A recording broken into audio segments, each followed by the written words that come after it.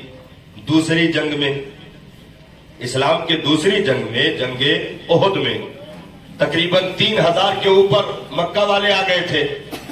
ادھر سے صحابہ 1000 کی تعداد میں تھے. اب چلے احد کی طرف. پہلے چلے تھے بدر کی طرف. رمضان کا مہینہ 17 رمضان کی تاریخ تھی. صحابہ سب روزے سے تھے اور سب روتے گڑ گڑاتے جیسے تیسے رب سے دعا مانگتے ہوئے, یہاں تک کہ سرکار کے خود آنسو گر رہے تھے. اور نبی نے اس قدر دعا مانگی تھی, ایسی دعا زمین پر آج تک کسی پیغمبر نے نہیں مانگی. ہاں, بدر والے دن یہاں تک سرکار نے رب کی بارگاہ میں عرضی لگائی کہ میرے پروردگار, اگر یہ 313 آج ختم کر دیے گئے تو صبح قیامت تک اس زمین پر تیرا نام لینے والا کوئی نہ بچے گا. ایسی دعا کسی پیغمبر نے نہیں مانگی تھی, تو رب نے کامیابی دے دی. اب جب دوسری بار یہ فوج چلی 1000 کی تعداد میں, تو ان میں کچھ صحابہ کے دلوں میں ایسا خیال گزر گیا کہ ہم جب 313 تھے تب ہم نے مکہ والوں کو ناکو چنے چبوا دیے, اب تو ہماری تعداد بڑھ کر کے 1000 سے زائد ہو چکی ہے. اب مکہ والے آئے, ہم ان کو پانی پلا دیں گے. ان کی اوقات نہیں کہ ہمارے سامنے وہ دم مار سکے, کیونکہ ہماری تعداد بڑھ گئی ہے. 1000 ہم پہنچ گئے ہیں. اس لیے اب مکہ والے ہم سے بازی نہیں لے جا سکتے. منظر کیا ہوا؟ صحابہ احد میں پہنچے. پہلے تو منظر کچھ ٹھیک ٹھاک رہا, لیکن اچانک منظر بدل گیا اور 70 صحابہ شہید ہو گئے. جیتی ہوئی جنگ شکست میں تبدیل کر دی گئی. حضرت امیر حمزہ جیسے جانبازوں کی شہادت ہو گئی. سرکار کے دندان مبارک شہید ہو گئے. 70 صحابہ کی لاشیں پڑی ہوئی تھی, اور رب نے قرآن میں آیت اتار دی, محبوب ان ایمان والوں سے کہہ دیجئے کامیابی میں نے تعداد پر نہیں ایمان پر دی تھی. سبحان اللہ. کامیابی میں نے, تھوڑا دے دو بھائی, تھوڑا جھنکار دے دو میرے بھیا. میں کھینچوں تو یہ بیٹھے نا. ہاں, آواز تھوڑا دباؤ نہ رکھو, اتنی دو کہ سیٹی نہ لے. میں کامیابی ان ایمان والوں کو تعداد کی بنیاد پر نہیں, میں نے ان کو ایمان کی بنیاد پر کامیابی دی تھی. اور قرآن میں پوری تفصیل رب نے بیان فرمائی. لقد نصرکم اللہ ببدر وانتم اذلہ. تم بدر میں بڑے مختصر تھے, بہت کمزور تھے, لیکن میں نے تمہیں ایسے کامیابی دی کہ مکہ والے منہ پھیر کر بھاگنے پر مجبور ہو گئے. تو ایک ابتدا ہی میں رب نے ایک ٹائٹل لگا دیا کہ دین اسلام میں چلنے والوں کو کامیابی ہر دور میں ان کے عمل کی بنیاد پر دی جائے گی, تعداد کی بنیاد پر کامیابی نہیں دی جائے گی. اگر ان کے عمل اچھے ہوئے تو 72,000 کے سامنے کھڑے ہو کے پھر بھی نیزے پر نعرہ حسین ابن علی کا لگے گا. حسین ابن علی کا نعرہ نیزے پر بلند ہوگا, اور یزید شکست فاش کھا کر کے کربلا کی ریت سے وہیں سے مٹ کر تباہ و برباد ہو جائے گا, اور حسین کی نسل صبح قیامت تک پوری روئے زمین پر چھا جائے گی. کیونکہ کامیابی تعداد کی بنیاد پر نہیں, میں کامیابی ایمان کی بنیاد پر دیتا ہوں. تو اب ایک بنیادی چیز آپ نے سمجھ لی. اب یہاں سے میں آپ کو لے چل رہا ہوں, ذہن بالکل حاضر رکھیے گا. اصل ٹاپک کچھ دیر میں شروع ہونے والی ہے کہ دین اسلام کو اللہ تعالیٰ نے مسلمانوں پر نربھر نہیں رکھا, کیونکہ یہ قوم کبھی عمل میں اچھی بھی ہو جائے گی, کبھی بری بھی ہو جائے گی. انسان ہے, خطا کا پتلا ہے, اس کے کرم کبھی اچھے بھی ہو جائیں گے, کبھی برے بھی ہو جائیں گے. من میں آئے گا تو رمضان میں روڈوں پر بھی صفائی لگ جائے گی, من میں آئے گا تو 3 آدمی فجر میں کھڑے ہوں گے. ہاں بھائی قوم ہے جیسے مرضی. اگر اس کو کوئی کانوں کان خبر دے دے کہ آج 3:40 پر جنت لوٹے والا ہے, تو ہم کہتے کہو لنگیوں نہ پہنے پہنچ جائے. ہاں یہ خالی مزدہ سننے والی قوم رہ گئی, مزدہ, عمل سے بالکل آری. تو ان کے من میں آئے گا تو رمضان میں یہ پوری مسجد پھل کر دیں گے. ممبئی میں رمضان کے مہینے میں تھا, چاند دیکھا جا رہا تھا, اچانک چاند کا اعلان ہو گیا. اب جو عشاء میں پہنچا تو جیسے روز پہنچتا تھا ویسے پہنچا تو مجھے روڈ پہ جگہ ملی. ہم نے کہا مسجد کہاں گئی, کہاں سے بھر گئی. اور اتفاق کی 1 مہینہ مجھے رہنا ہوا. عید کا چاند بھی ممبئی میں ہم نے دیکھا. پھر ہم پہنچے تو سب سے اگلی صف میں ہم کھڑے تھے. ہم نے کہا سب کہاں گئے, تو کہا کہ عید کا چاند دیکھ چکے. تو یہ قوم کبھی اگر اپنے آپ پہ آئے گی تو مسجدیں فل ہو جائے گی, روڈوں پر بھی اس کی صفائی لگ جائیں گی. اور اگر یہ عمل میں سست پڑے گی تو مسجدیں مرثیہ خواہ ہے کہ نمازی نہ رہے, وہ صاحب اوصاف حجازی نہ رہے. مسجد تو بنا لی شب بھر میں, ایما کی حرارت والوں نے, من اپنا پرانا پاپی تھا, پرسوں میں نمازی بن نہ سکے. تو یہ اگر دین کو ان کے کندھے پر رکھا گیا تو یہ تو سب ڈاماڈول کر دیں گے. اس لیے رب نے خود قرآن میں ارشاد فرمایا, نحن نزلنا الذکر وإنا لہ لحافظون. ہم نے اتارا ہے, ہم ہی اس کی حفاظت کرنے والے ہیں. ہم نے اس دین کی, قرآن کی, شریعت کی حفاظت کی ذمہ ہم نے اپنے دستے قدرت میں لے رکھی ہے. اب دنیا کیسی بھی کروٹ کھائے, کیسے بھی پلٹا کھائے, کیسے بھی رخ بدلے, دنیا تہوبالا ہو سکتی ہے, لیکن اسلام جو 14 صدیاں پہلے چمک رہا تھا اس کی چمک آج بھی باقی ہے اور صبح قیامت تک باقی رہے گی. سبحان اللہ. اس کو کوئی مٹا نہیں سکتا ہے, کیونکہ یہ بھئی انسانی کارنامہ ہے نہیں کہ انسانوں کا اس میں بس چل جائے. یہ خدائی کارنامہ ہے, اور ہمیں جتنی بھی چیزیں ملی ہیں وہ سب آسمانی ہیں. آپ گھبرائیے نہیں, میں جو موضوع لے کر چلا ہوں اسی پر ہوں, آپ کو دور سے میں لا رہا ہوں. موضوع یہی ہے کہ سرکار کا اتنی کثرت کے ساتھ ذکر کیوں, نبی کا تذکرہ اس قدر کیوں کیا جاتا ہے, وجہ کیا ہے, یاد کرنے کی وجہ کیا ہے. بھائی جیسے ایک آدمی بغل میں بیٹھا ہوا ہم سے کہہ رہا ہے ہوٹل پہ کہ مولانا قرآن مل گیا,